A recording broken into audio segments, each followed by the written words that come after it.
Did you know stories can start like this? Once upon a time, in a quiet village near a forest, lived a widow with her two daughters.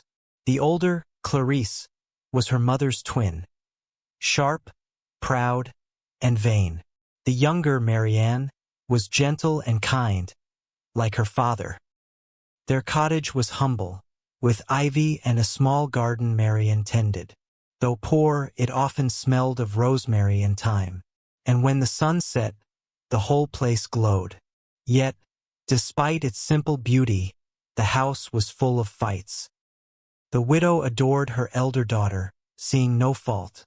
Clarice was spoiled, praised for every word, excused for every cruelty. She wore ribbons and lace, even with little bread. Marianne, meanwhile, wore plain dresses mended with care. She did all the chores: water, laundry, cooking, cleaning, tending the fire. Her mother's voice was always sharp with her. "Stop daydreaming, Marianne. You'll always be a servant if your head's in the clouds." But Marianne never argued back. She learned long ago that kindness was her only armor. One hot summer afternoon, the sun beat down fiercely. The widow realized they had no water left. "Marianne, go to the well now, the one past the orchard. It's the freshest. Take the biggest jug. Don't be slow." It was a mile away, past dry grass and briars. But Marianne said nothing. She grabbed the jug, tied her hair, and set off. The air buzzed with bees, her feet dusty on the path. By the time she reached the old stone well, her arms ached. She lowered the bucket, filled her jug, and sat to rest. Then, she heard a faint voice. "My dear child, could I trouble you for a drink of water?" "Of course, ma'am. You must be so thirsty in this heat." Marianne set down her jug. She refilled it, rinsed it clean, and drew fresh water. Offering it carefully, she watched the old woman drink slowly. "You're too kind. Few serve a stranger so sweetly." "It's nothing, ma'am. You looked thirsty." "It's not nothing, child. Few hearts are pure enough to do good without reward." The old woman's eyes held ancient wisdom. She stood up, and instantly, her form shimmered and changed. No longer a beggar, but a fairy, glowing faintly. "Forgive me. I didn't know. You've done no wrong, child. You've shown a pure heart. From this day forward, every word you speak will be a gift. Flowers and jewels will fall from your lips, reflecting your kindness. A gift from my heart. Each time you speak, a flower or jewel will fall, the outward sign of your inner goodness. Go now and speak with care." Before Marianne could reply, the fairy vanished like mist in sunlight. Still trembling, Marianne lifted her jug and hurried home. When she reached the cottage, her mother and sister were waiting, impatient and cross. "At last, did you fall asleep? Give me that water." "Oh, sorry, mother." "Oh, my goodness. Diamonds. Roses. Where did you get them?" Marianne stammered, and more jewels and flowers fell as she spoke. The floor sparkled. Clarice gasped. "Mother, she's bewitched." "Bewitched? Nonsense. Fortune is smiling on us." Marianne told her story, and with each gentle word, more gems tumbled. Her mother greedily gathered them, dreaming of riches. When Marianne finished, her mother grabbed Clarice's arm. "You must go to that well at once. Do as your sister did, and we'll be twice as rich." Clarice wasn't happy with this idea. The thought of walking a mile in the sun felt like serving. But seeing the pile of diamonds, she changed her mind. "Fine if it makes you happy. Be polite. Speak kindly to anyone you meet." Clarice grumbled the whole way. Dust clung to her shoes, and the heat annoyed her. At the well, she bent to fill her jug, but a figure appeared. It was the fairy, this time like a princess. Clarice stared, unimpressed. "Good day, ma'am. May I have a sip of water? I'm not here to serve strangers. Draw your own water if you're thirsty." "You would deny water to someone thirsty?" I deny it to anyone who thinks I'm a servant. I came for my own business, not yours. Then you'll be rewarded by your heart." Clarice blinked, startled, but shrugged it off. "What nonsense," she muttered and began the long walk home. "Please let her have met the lady. Please let her be blessed." "Well, darling, did you meet her? What did she say?" "Some old fool asked for water, but I sent her away."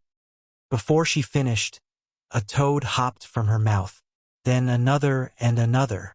The next word brought a snake, coiling and hissing. "What is this? Stop it! Stop it!" But Clarice couldn't. Each angry word brought another creature slithering out.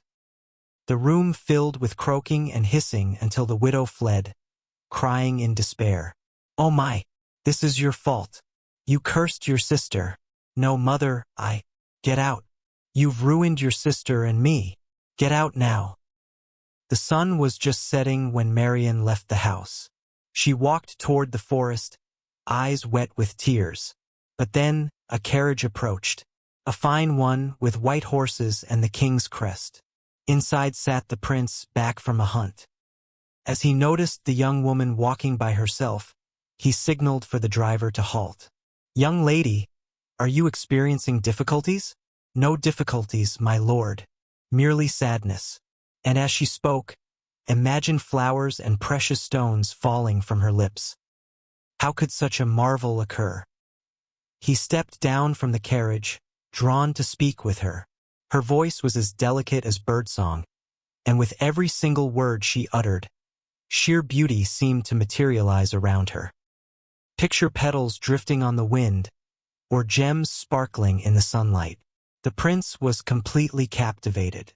"Please, come with me.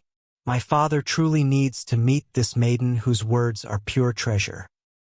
Marianne felt a moment of hesitation, but something in his gaze, so honest and kind, convinced her to trust him. She then stepped into the carriage, and they journeyed together to the royal palace.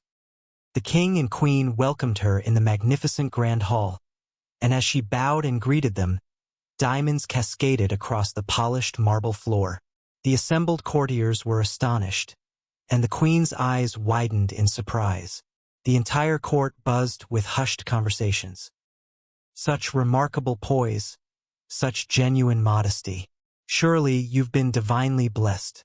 And what sort of reward could possibly be deemed fitting for such exceptional virtue?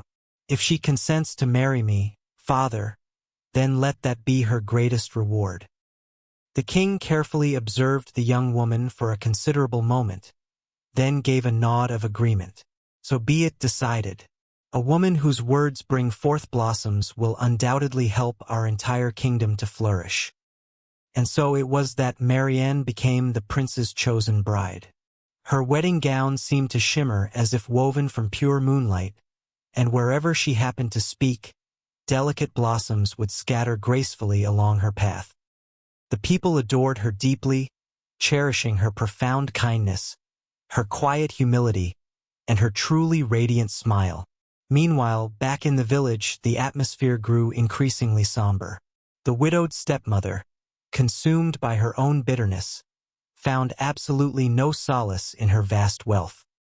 The precious jewels she had accumulated now seemed utterly dull and worthless, especially now that her kind and loving daughter was no longer there. What true value do riches hold when all genuine joy has completely vanished? As for Clarice, no one in the village dared to approach or speak with her. The grotesque creatures that would violently erupt from her mouth sent people scattering in fear and utter disgust. Eventually, even her own mother could no longer endure the horror. "You have brought nothing but deep shame and immense misery upon both of us. You must leave this home immediately and never, ever return." "Mother, please, why must I be subjected to such terrible suffering?" Heartbroken, Clarice fled into the deep woods, sobbing uncontrollably and uttering bitter curses. However, with every single curse she spoke, more toads and venomous snakes would emerge. She wandered aimlessly, utterly friendless and unloved, until eventually, She simply vanished from the world entirely. Some accounts suggest she still lingers around the old forest paths, her words reportedly croaking eerily from the mouths of frogs near the forgotten well. As for the greedy widow, her obsession with wealth devolved into outright madness. My treasures. My incredibly beautiful treasures. She lived in complete isolation, constantly surrounded by the decaying remnants of the stolen jewels she so desperately craved, until one particularly cold winter night, she was discovered deceased right beside the empty hearth. Many years eventually passed. Under the benevolent and gentle rule of the prince and his enchanting bride, the kingdom experienced unprecedented prosperity. The impoverished were consistently fed, the fertile fields were meticulously tended, and an palpable aura of kindness seemed to radiate outward from the palace, touching everyone. Whenever the queen would speak, her words brought forth an abundance of light and joy, as if the inherent magic of her extraordinary gift had somehow expanded far beyond mere jewels and flowers, directly touching the hearts of all who were fortunate enough to hear her. You have truly transformed this entire land, my dearest love. It wasn't solely me. Kindness has a way of spreading like warm sunlight. It gently warms every single heart it encounters. Her children were raised with the same noble spirit, possessing great humility, generous hearts, and profound wisdom. And although the benevolent fairy who had originally bestowed this blessing upon her was never seen again, the queen frequently sensed her peaceful presence in quiet, reflective moments, much like a subtle, lingering perfume of roses carried on the air. Genuine grace and true kindness require absolutely no cost, yet they possess the power to make the entire world wonderfully rich. Physical beauty inevitably fades and earthly wealth eventually crumbles, but a kind and gentle heart will continue to shine brightly, forever.